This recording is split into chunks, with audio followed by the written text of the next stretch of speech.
With the Rams season already on the line, has Cam Akers played his last game in Los Angeles? Hi, I'm James of Faithful Angelino Sports with a Week 6 preview of Rams versus Panthers. If you enjoy talking Rams football, don't forget to subscribe to the channel because we absolutely do talk about the defending Super Bowl champs here. So the Rams have to win, right? I think we all agree on that because this is one of the very few gimme games remaining on their schedule. And they should win on Sunday. But going into this week and what's happened late Friday has just added so many questions that even the most ardent Ram fan, myself included, we have to get rid of the rose-colored glasses and admit that we have issues to resolve. Akers, let's address that first. He is out of Sunday's game due to, quote, personal reasons, which opens up a variety of uncomfortable questions for Sean McVay and the Rams to resolve in the immediacy and in the near future. Now, to be clear, CBSSports.com and ESPN only said that Akers was out. Their source is Jordan Rodriguez, the Rams beat writer for The Athletic. She had a different take. The headline to her story, Sean McVay on Cam Akers returning to the Rams in the future, working through some stuff. That is a vastly different take.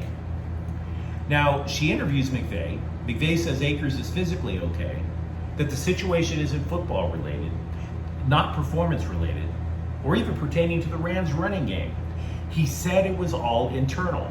So it begs the question, what happened internally? And we can only guess. McVay was non-committal on Akers' future with the team.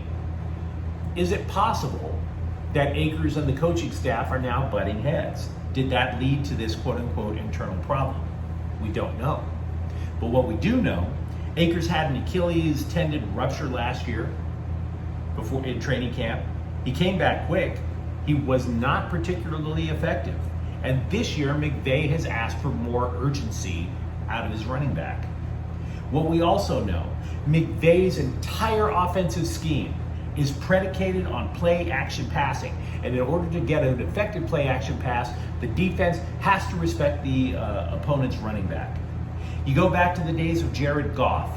Defenses had to respect Todd Gurley. So Todd Gurley, maybe he gets the handoff, maybe he doesn't. Jared Goff bootlegs out, throws a pass.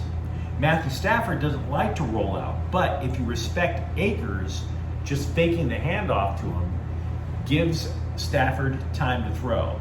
And we also know that Matthew Stafford has had no time whatsoever to throw this year. So we know the Rams' offensive line is banged up significantly, but also maybe defenses simply don't respect Cam Akers. Could that be another reason that Stafford is getting smashed out there? We don't know.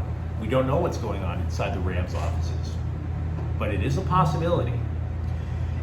As the immediate replacements, LA has Darrell Henderson and Malcolm Brown. Henderson is probably going to be the number one, but honestly, that doesn't inspire the fear of a Todd Gurley or even of a healthy Cam Akers.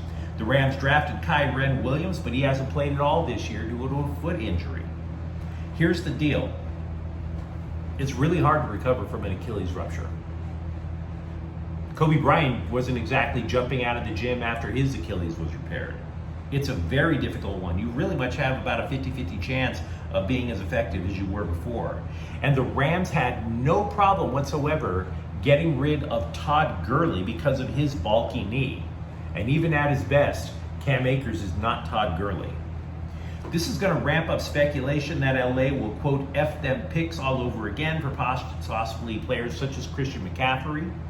Because look, you put that guy in the backfield, and yes, he is injury prone, but you now definitely have to respect the play-action pass.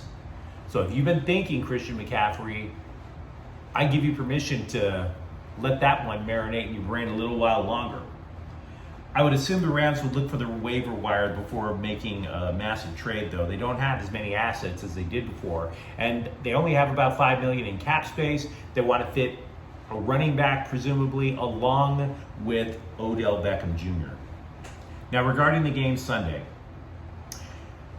I've had to ask myself uncomfortable questions, even before what happened with Akers, because every single game this year, I've taken the Rams. And I flat out blew it in the last two. I mean, on some aspects of the game, I was correct because I believe I correctly assessed, that Cooper Rush and Jimmy Garoppolo would not dominate. That was correct.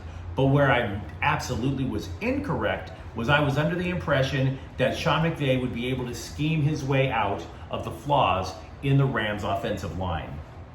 Absolutely wrong, just like in the Buffalo game. And so as a result, until further notice, we have to assume Los Angeles can't block.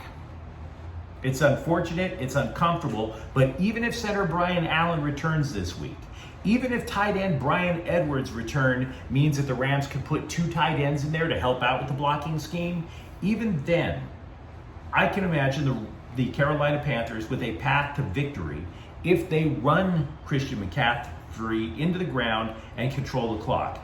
Now, it would be a challenge for them if they do it, but that's their path to victory. It's their only path to victory.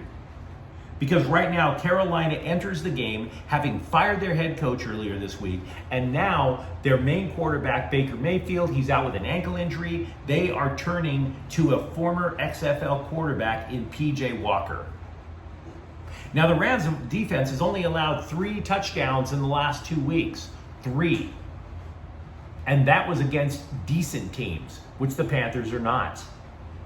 So it's hard to imagine Carolina getting more than 2 touchdowns.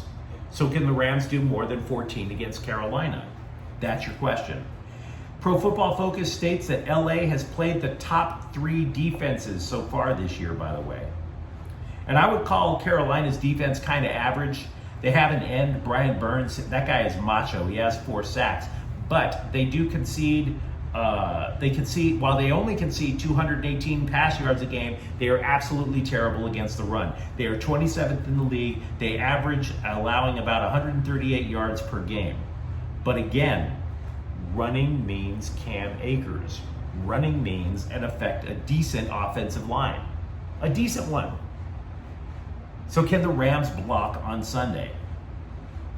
I don't think they can yet.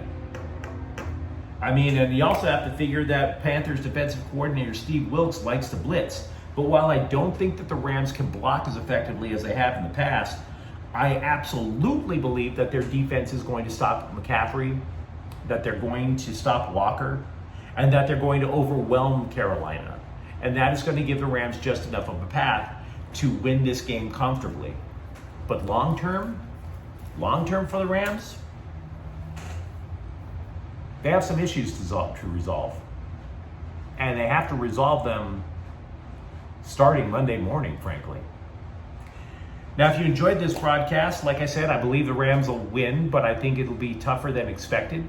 And if you enjoyed this broadcast, don't forget to subscribe to Faithful Angelinos. We talk Rams football here. Thank you for watching. I'm James. Faithful Angelinos is a Corte El Queso production. Take care.